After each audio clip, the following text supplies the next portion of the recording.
I'm in the enviable position in this video to have Jon Carter with me in my garden. Now, Jon, you work with the British Trust for Ornithology, Yep. and you know all about birds, feeding garden birds, what we should do to encourage our garden birds. Yeah. So I would like to really pick your brains. And the first thing that's really hit the headlines this week, well, in January, early January, Yep.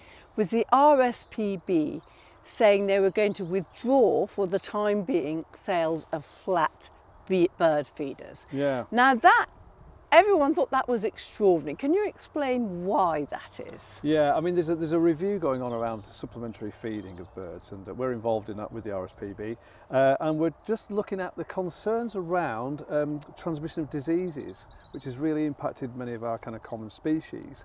And it looks like at the moment the evidence is starting to kind of make us be very cautious, and it looks like those flat surfaces where birds gather, Yes. they drop food, and so if a bird's infected, it picks food up and it drops it and it leaves it on those flat surfaces. With saliva? With saliva, exactly, and then also the feces can be on there, and if you've got lots of birds coming and going, those flat surfaces, it means that the disease is basically staying in one place, and you're creating a bit of a kind of a hub for birds to come to, but Yes. then trying to do the best thing, obviously, to feed them and make and attract them into your garden. But then there could be the consequences that you're actually kind of making this disease more prevalent and spreading further. So it's a cautious approach, but certainly one that we support. Yes. Yeah. I remember I had a German landscape architect working for me probably 32 years ago. And in Germany then, they were really concerned about feeding birds and bird feeders and cleaning them out with disease. So it has been around for a long time. Well, there's always been concerns around that, and there are also concerns about how feeding birds impacts on populations of birds and things like that. We know that it does some good in some places, and there is some evidence to support that, but also Yes. there are concerns about some of the negative impacts of it. But Yeah. we know also it's just a really, really nice thing for people to do. It's a really great way to bring nature to people, and Yeah. to give people access to birds and nature that they may not have in any other way. So it's got to be done on balance, and we're kind of very much evidence-led at the BTO, and we're looking at it, and we're kind of, we're being very cautious to some degree, but we know that the changes are on the way, and we need to think about how we implement those changes and provide the information to make people make those right decisions, really. Yes, okay. So, and when you say flat feeders, even those suction feeders that you put on windows, Yeah. which have a flat tray, Yeah. that's wrong. Even my bird feeder over there, which has got a catching tray trays, with yeah. the mesh, Yeah. that's wrong. I should remove that. That's the advice. I mean, what we'd also say is hygiene plays a massive part. If you clean Yes. those things, those flat surfaces daily, then you're probably not having a problem. But come on. No, exactly. No one's going No. to be able to get around to doing that. So by removal, I think in the first stages, while we assess it and look at it, is possibly the best way to go. But yeah, just be mindful of the fact that anywhere where food or feces or any of those things can gather, it Yes. could be causing a problem. Yeah. Right. So the RSPB, they've just had in January their bird watch, and then everyone says how many birds they've got in their garden, Yeah.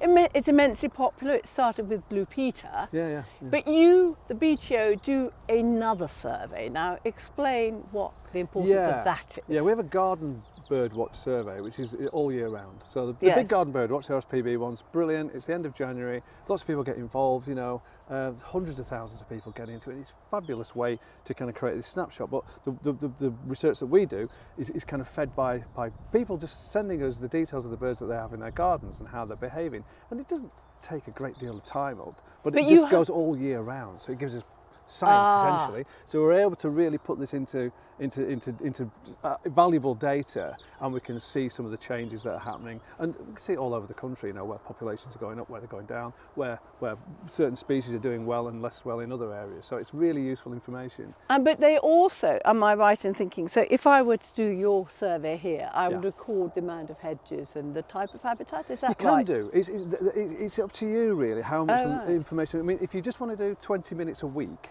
or something like that, and Just? yeah, Just? 20 Gosh. minutes a week, while you're having a Yes. cup of tea, looking out the window, making your dinner or whatever, you can just send that information into us. Yeah. Or if you want to, you can put whether you've got a pond and what kind of planting you've got. And all if those you things. feed the birds. And if you feed the birds and what kind of food you give them. There are options Yeah. to give us as much information as you want. We don't want to make it an onerous task. We want people to be able to feel comfortable doing this thing and Yeah. providing us with great citizen science, which they enjoy doing, Yes. but is ultimately helping us to see what's happening with the bird life. And am I right in thinking that the government uses your statistics from your surveys and feeds it in to monitor the bird populations generally? Absolutely, yeah. I mean, a lot of the information that we provide is used by government agencies and also by other conservation organisations. Yes. We are, as I say, we're evidence-led, so all the work we do is kind of based on absolute, science and research. But we have 50,000 volunteers around the country helping us gather this information. Yes. So they go out and they do their bird watching, they provide us with this info, we crunch the numbers, we can see those trends, we publish the trends on our websites, people can see what's happening with the birds around the UK, and they're involved in providing it, which is just fantastic because it means that everybody has a chance to kind of be involved in providing data which helps secure a better future for these birds. Yeah. And so what are the trends, dare I ask? Well, sadly, a lot of birds are actually having a tough time at the minute. We know that. We can see that an awful lot of species, particularly those very common, and familiar species that are having a tough time. Yes. Some of it is through things like finch trichomoniasis, which is the problem with the feeders often. Yes. But And that has massively affected the finch population in green this finches country. and chaffinches in particular, yeah. Yes. And it looks like there might be some evidence to suggest that it's starting to get into goldfinches now. Which is, but I suppose you have to think about these populations may have been inflated by popularity in feeding. I mean, it wasn't until the 1980s really that people in the UK really started feeding birds like they do now. It was quite very few people had bird tables and bird feeders. And they were very unsophisticated food blends, weren't they? Yeah. So they only attracted a certain type of bird to them. Exactly. Yeah. So you had those red mesh bags with peanuts in. Yes. And again, I mean, the evolution of bird feeding is where we're going with this, really. They were removed a few years ago because they realised that birds got their feet caught in that mesh and things like that. So we're always looking at how to improve things. But yeah, you're right. There were very, very few types of bird food available then, and very few feeders. Whereas now, obviously, there's a whole array of it. And it's worth a lot of money to not only the conservation organisations. 380 million or something, was it? Something like that, yeah. Was it? I did actually check it out, and I was amazed. It's a staggering amount of money, isn't it? 380 million pounds in 1923, and that was 2023. I mean. 2023. sorry, and that was 35 million up on the previous year. So it is So it's a massively big deal. going up. So that has got to have affected some bird species Yeah. in a way that's inflated. We can see greenfinch numbers in particular did go up. They went up during that period where we started feeding more and more of them. Yes. And so maybe the numbers are actually just going back down to a natural level. But obviously the concerns are that we're causing this disease to proliferate. We don't really want to see that. So birds generally aren't having a great time in the UK. Some are doing reasonably well. Some are doing Such as very what? well. Blue tits? Or? Blue tits are doing okay-ish. Yeah, they're all right. But again, you see, the feeding thing is that we're possibly artificially increasing survival rates through winter. Things like blue tit and great tit. So they'll come into our gardens from the surrounding countryside, take advantage of this food, and then it means that there are more of them surviving. So when they go out, and they're quite bold birds, they're quite aggressive to other birds. to some Feisty degree. little numbers. Exactly. So when they go back into the woodlands to breed or whatever, they're out competing other species. So it may be that they're having a negative impact again through being artificially kind of bolstered through the winter period, and they're going back in and they're basically allowing a mass takeover of their species to the detriment of others who are less bold, and then maybe getting kicked out of their nest sites and competing for food. So there's also that, which is another concern that we have around the whole feeding strategy. Yeah. Because I notice on our feeders we have blue tits and blue tits and blue tits and the occasional robin. Yeah, right. And that seems to be about it. I mean, lots of people say they have sparrowhawks hanging around nearby to catch the birds. Definitely, yeah. So the sparrowhawk population's gone up, is that right? And the woodpecker. Yeah. So sparrowhawk populations kind of went up really as a result of removing pesticides. So they were battered in the 1950s and 60s through DDT and things like that. Happened in North America, happened across Europe. And then when that was banned, the bird of prey populations started to recover from that. So it seems as songbird populations are going down, the sparrowhawk numbers seem to go up. anecdotally people think, oh, that's causing it, but the Yeah. evidence doesn't back that up at all, the research. So Right. sparrowhawk numbers have kind of levelled out now, Yeah. and if anything they might even be decreasing slightly. So the sparrowhawks just take advantage of a buffet really. You're putting food out for birds, the birds are coming in, the sparrowhawks are coming in, it's just one big, bird Yeah. kind of buffet. Yeah. But I mean sparrowhawks obviously, they will only survive in areas where there's plentiful food. And if populations of songbirds decline, then sparrowhawks decline naturally with that. Yeah. Yeah. Right, interesting. And also they said that the amount of food that we put out in the UK for birds would feed half of the whole bird population in the country. Is that right? It was a staggering number, isn't Massive. it? So Yeah, we are yeah. massively inflating populations, presumably. Yeah, and that has to have an impact Yes. somewhere on Yeah. the natural balance of things. So Yeah. again, as we tend to look at the science and look at it quite carefully and see what the impacts of that are, I mean, there are some things like house sparrows which have been in decline for decades. In certain urban areas, artificial feeding is probably keeping those going. And if I it's want probably- house sparrows, Yeah. what should I put out for the house sparrows to favour them, perhaps, rather than the tits? They prefer the kind of the millety sort of seeds. Little the seeds. smaller Yeah. seeds and things like that.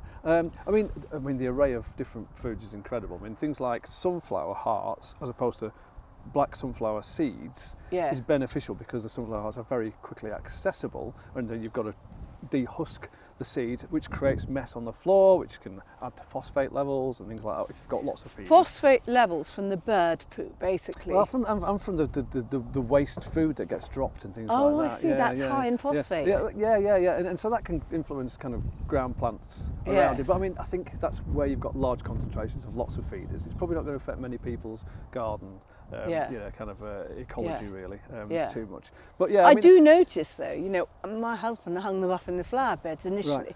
And so we had all sorts of weeds growing in the flower bed. So I was not pleased with Right, that. so you probably have some of the plants that are growing from there. I mean, I've certainly had sunflowers that have sprung Yeah. up in my garden that obviously Hemp, come from all exactly, sorts yeah, of things exactly, that yeah, come yeah. up from it. Yeah, Exactly, yeah, sunflowers, yeah. No, that's fascinating. So also we mustn't forget water is every bit as important, It is, yeah. and we should be cleaning that out. Yeah, pretty much daily, really. Because if birds are Daily. using it, they're going in there, and if any of diseased birds are going in there, any Yeah. bird that follows in there has a potential to contract that, that disease as well. So yeah, it's a real problem. I mean, I appreciate that not everybody has the time or the inclination. If you speak to most people don't feed the feed, they don't clean the feeders at all. No. And we've been telling people to for decades. Yeah. So it's really quite important that they're clean. There's a long-tailed tit there. Look. Oh, Yeah, very wow. nice, So yeah. that's a long-tailed Yeah, tit. yeah. It's aptly named, I think. Yes, beautiful little bird. Yeah, they usually go yes. around in little gangs, and they'll come to feed us. Yes, Yeah. we do have those. Yeah. No, that's fascinating. So how would you clean out the feeders? What should I do on a yeah. weekly basis? Yeah, Not put in the dishwasher, presumably. No. Don't do that. No. Yeah, they say on a weekly basis or between every 2 or 3 feeds or something like that. Yeah. A very, very weak bleach solution will do. 10%? 5%, something like that. 5, yeah, 10%, yeah. And yeah. you can buy commercial, pet-friendly feed Oh, right, yes. fluids that will clean it and Yeah. I mean, there are lots on the market that you can buy specifically for that, but yeah, a very weak bleach solution will do well. And I mean, soap and water, ultimately, and a good bottle Yeah. brush will do it as well. Yeah. That's how I do mine. Yeah. And as presumably, if you're really on it, you have 2 sets of feeders and you put one out, wash them, take the other out. Yeah. That, I mean, again, that's not something that's available to everybody because there's No, a cost attached costs, to that. But exactly. certainly when I worked on a nature reserve, we had a full set of feeders out and a Yeah. spare set. So when we Yeah. were swapping them out, we could put filled feeders out straight away, and Yeah. then eventually get round a day or 2 later to cleaning all the other feeders and then Yeah. moving around again. Because the other thing is about keeping them dry as well. You want them dry before you put food in, because that's another thing. You get damp food, and rainwater can be it can create moulds and things like Yeah. that, and Yeah, which yeah. again can be fatal to birds. Yeah. I was talking to Dr. Kate Plummer recently, who Yeah. also works with you Yeah. at the BTO, and she has published lots of scientific papers, hasn't she, on feeding and bird population. So anyone wants more information, it's amazing what they found out, and I think it's fascinating. And it's complex. There's no straight answer with this, is it? No.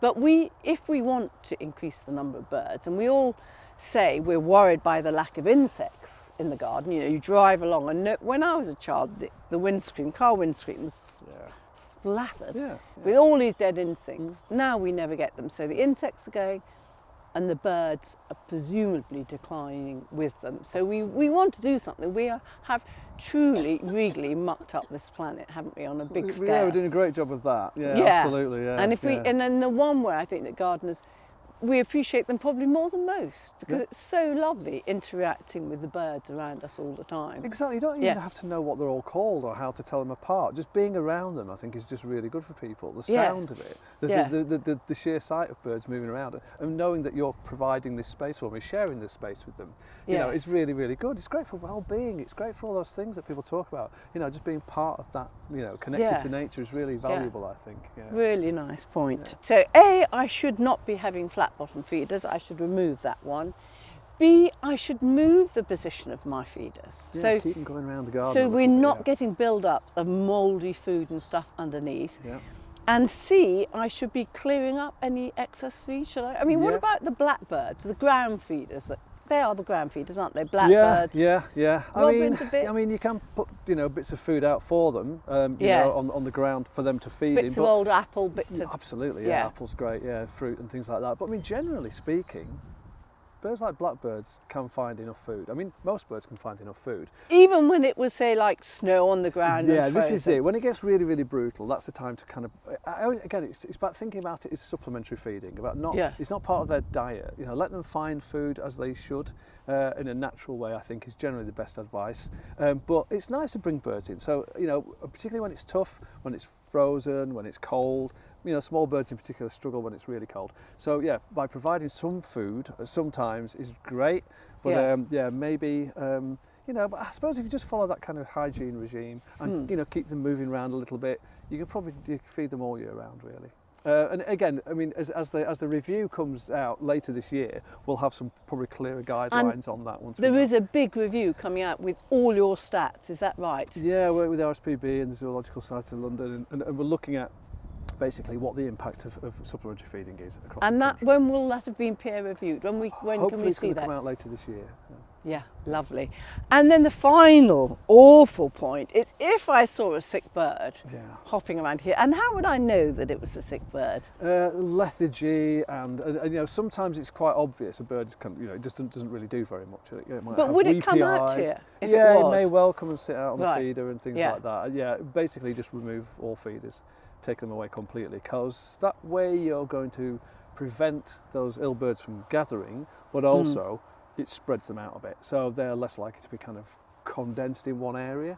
So if you've got, you know, examples of a diseased bird here, odds are it's going to bring the disease to this area. By removing the feeders, those birds won't come here and they won't impact on that. So you'd be doing the birds a big favour. So you see the poor sick bird and you're going to take away it's really counterintuitive. Really counterintuitive. It is. Lovely. So if I join the BTO, what do I get? Well, you can do the garden bird watch. You can do it for free. You can just go online and submit your things. But you can also do a garden bird watch. You can become a member of that as well. And you get a quarterly magazine that tells you all about what's going on in our gardens and bird life generally around the UK. And you get a book as well. It tells you all about how to make your garden more friendly for wildlife and all that kind of thing. So there's lots of ways of getting involved with BTO. We've got lots of surveys that lots of people can take part in, from 5 minutes to, you know, real committee kind of like, you know, days out on estuaries and things like that. So just look on the website and have a look and see what suits you. But the garden bird watch is a great starting point for getting involved in really valuable citizen science. Lovely. But I don't get a snazzy jacket like yours. No, sorry. No, there's not many of us get these. You know. Thank you very much. That's You're fascinating. Welcome, yeah. Cheers.